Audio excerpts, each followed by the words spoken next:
Começou a nova era. Já faz 10 dias. Nesse período, o que você mais escutou, o que você mais leu nas manchetes foi que o governo recuou. E, de fato, o governo anunciou e voltou atrás em decisões importantes para a economia, para a política externa e também para a educação. Só para começar, os 17 ministérios viraram 22. A alteração na cobrança de impostos importantes que foi anunciada pelo presidente foi desmentida horas mais tarde. O Paulo Guedes anuncia hoje também a possibilidade de diminuir a alíquota do imposto de renda, porque o nosso governo tem que ser a marca de não aumentar impostos. Não vai haver nada que esteja sendo discutido com relação à alteração do imposto de renda. O imposto de renda é um capítulo da reforma tributária que vai ser analisada posteriormente. Então essa fala do presidente, na verdade, ela tem que ser relativizada. Devia estar provavelmente se referindo a algum outro fato, a alguma outra época. A concessão de espaço dentro do território nacional para uma base militar americana foi anunciada, elogiada pelo secretário de Estado dos Estados Unidos e depois foi desanunciada. A possibilidade da criação de uma base americana no país tinha sido também elogiada pelo secretário de Estado norte-americano Mike Pompeo, que esteve em Brasília na tomada de posse do novo presidente. Os Estados Unidos têm mais de 800 bases militares espalhadas por cerca de 80 países, mas nenhuma ativa na América do Sul. Já as 50 medidas prioritárias a serem tomadas pelo governo do Brasil foram prometidas para o dia 8 e depois não se falou mais no assunto. Até aqui, ainda não se sabe nada do planejamento do novo governo. E também teve o edital do Ministério da Educação, que tiraria dos livros didáticos a obrigação de citar referências bibliográficas. O edital foi anulado.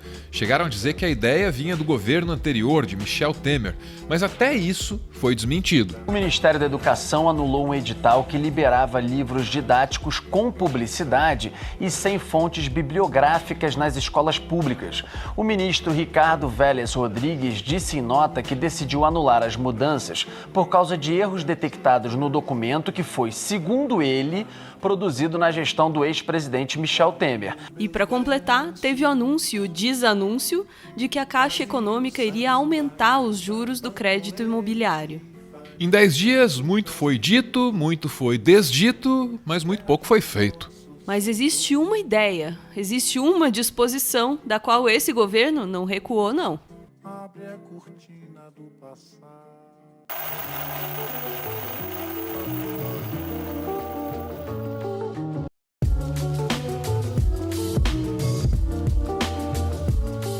A FUNAI é a Fundação Nacional do Índio. A atribuição da fundação ao longo dos últimos 30 anos foi a de identificar, delimitar e demarcar as terras indígenas no país.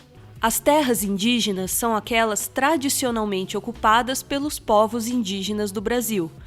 Essas terras são bens inalienáveis da União e os direitos dos indígenas sobre elas não caducam. Mas, no novo governo, já não cabe mais à FUNAI dizer o que é e o que não é terra indígena. Essa atribuição agora é do Ministério da Agricultura. Índios que representam 40 etnias foram ao centro onde trabalha a equipe de transição, na esperança de uma reunião com Jair Bolsonaro, mas não foram recebidos. Eles fizeram um protesto para que a FUNAI permanecesse no Ministério da Justiça. Horas depois, saiu o anúncio de quem ficará com a administração da Fundação Nacional do Índio, a nova ministra da Mulher, Família e Direitos Humanos, a advogada Damares Alves, que trabalha como assessora do senador Magno Malta. Eu, particularmente, questiono algumas áreas indígenas. Eu questiono, mas isso é um assunto que nós vamos falar muito e vamos discutir. Índio não é problema. FUNAI não é problema neste governo. O presidente só estava esperando o melhor lugar para colocar a FUNAI. E nós entendemos que é o Ministério dos Direitos Humanos porque índio é gente. E o índio precisa ser visto de uma forma como um todo. O governo brasileiro, que teria o papel de mediar os conflitos entre os interesses econômicos do agronegócio e a preservação das culturas indígenas, assim renuncia a esse papel de mediação. Tudo será decidido por um dos lados que, por óbvio, é o lado que tem mais dinheiro. As estimativas variam, mas é possível que no século XVI os povos indígenas brasileiros somassem uma população total de até 5 milhões de pessoas. No censo de 2010, eram pouco mais de 800 mil, e metade de toda essa população vive em terras indígenas. Em 500 anos, a população indígena brasileira caiu de 5 milhões para 800 mil. Isso é resultado de um genocídio. Esse genocídio é um fato histórico, mas que conta muito pouco para a família Bolsonaro. Eduardo Bolsonaro, em mais de uma oportunidade, sugeriu inclusive que a prática continuasse, estimulando o conflito entre ruralistas e os habitantes originais do Brasil. Falando que as invasões, na verdade, são retomadas. Senhores, aquelas terras ali estão com os fazendeiros compradas do Estado por meios legais, 20, 30, 40, 50 anos. Os senhores realmente acham que vão entrar naquelas terras e não vão oferecer... E ali todo mundo vai sair, obrigado, desculpa aí, vou sair aqui que os senhores podem ocupar e tchau. Aí fala-se que a justiça é morosa, então vamos entrar na marra. Se o objetivo é matar, primeiro que não vai entrar com bala de borracha, vai entrar com arma de fogo de verdade. Vamos fazer ouvir aqui a voz dos fazendeiros também. Eu não tenho nada contra indígena, mas nós já temos aqui no Brasil uma área maior do que...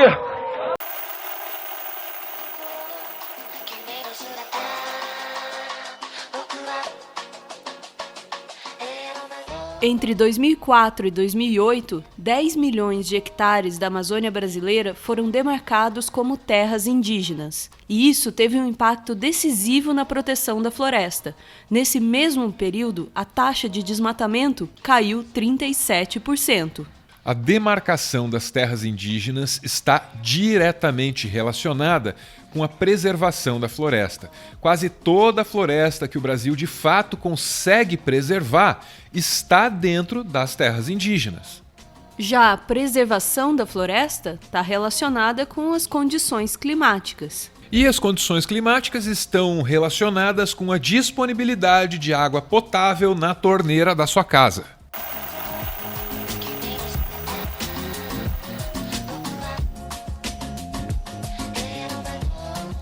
Essa é São Paulo.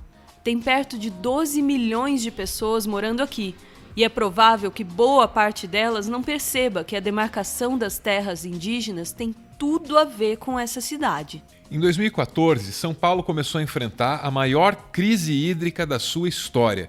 Os reservatórios estavam secos, em muitas comunidades era necessário camelar para conseguir água. Estocar água virou um hábito necessário para a sobrevivência de muitas pessoas.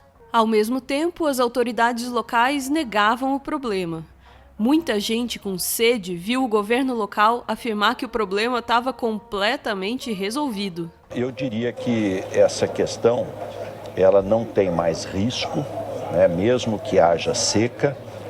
O Cantareira está se aproximando já de quase 60%, incluído aí a reserva técnica, o volume morto.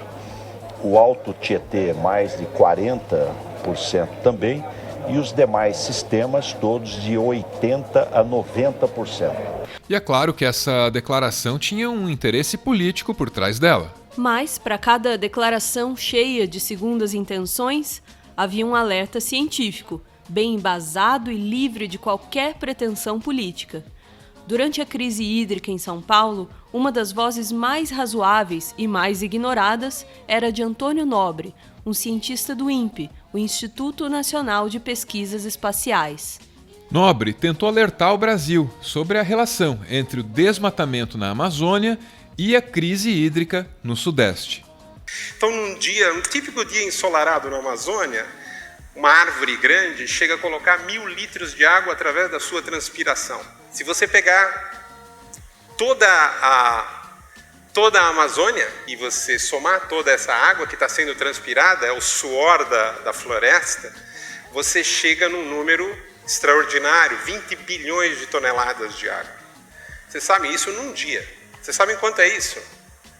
Esse rio de vapor que sai da floresta e vai para a atmosfera é maior que o rio Amazonas. E a Amazônia está aqui fazendo isso de graça. É uma poderosíssima e viva usina de serviços ambientais. Nobre cogitava até mesmo punir os desmatadores pela crise hídrica em São Paulo. Se a justiça começasse a responsabilizar os desmatadores pela falta de água em São Paulo, o que você acha que ia acontecer? Hoje a justiça está responsabilizando a indústria do tabaco por pessoas que morrem com câncer. Nunca podia nem imaginar uma coisa dessa há 10 anos atrás. Infelizmente, essa foi uma reciprocidade pelo que nós fizemos. E isso eu vou falar. Eu não vou falar, eu avisei, mas eu vou falar, é reciprocidade.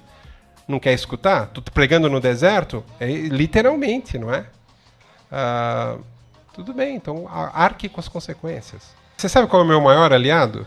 O meu não, eu digo assim, eu estou falando da ciência, o maior aliado da ciência é a torneira seca.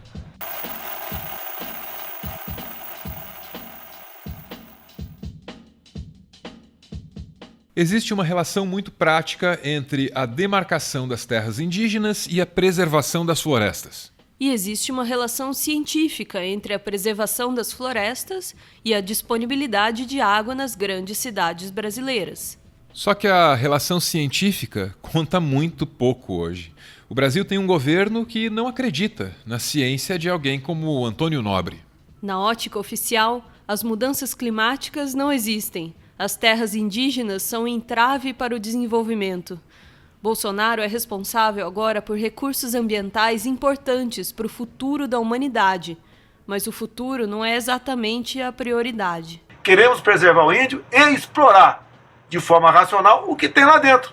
Aqueles que, de forma muito simplista, querem que simplesmente dizer que nós devemos entregar para o índio esse território, não estão agindo como brasileiros. O controle desses recursos ambientais é o que faz com que o jornal The Guardian o considere uma ameaça maior que Trump, Duterte e tantos outros.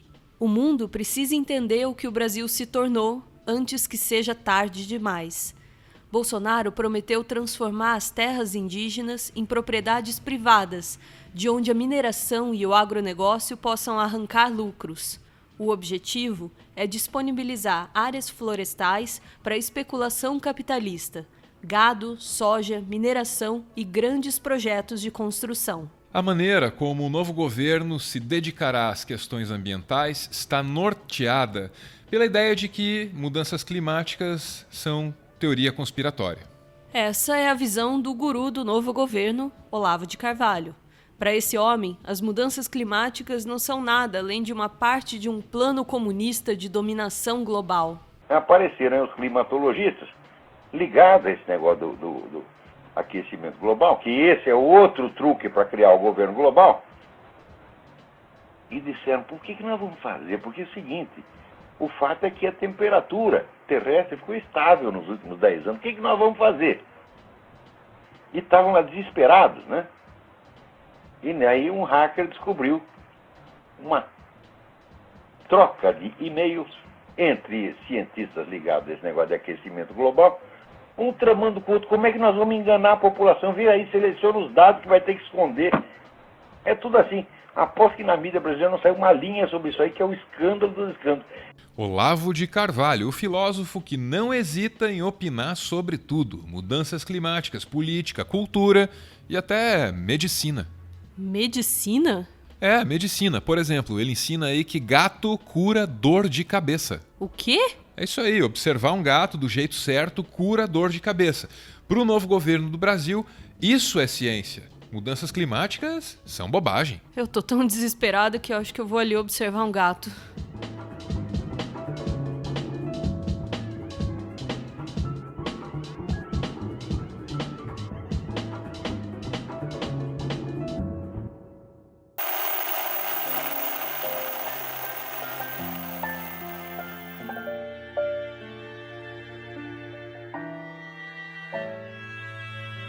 Muito obrigado por ver esse vídeo até o final. Como você sabe, o Meteoro é mantido graças a uma campanha de financiamento coletivo. Quem participa aparece aqui no finalzinho para receber o nosso muito obrigado.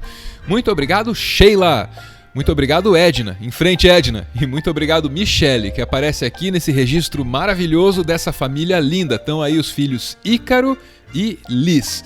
Beijo para todo mundo. Obrigado, gente. Valeu!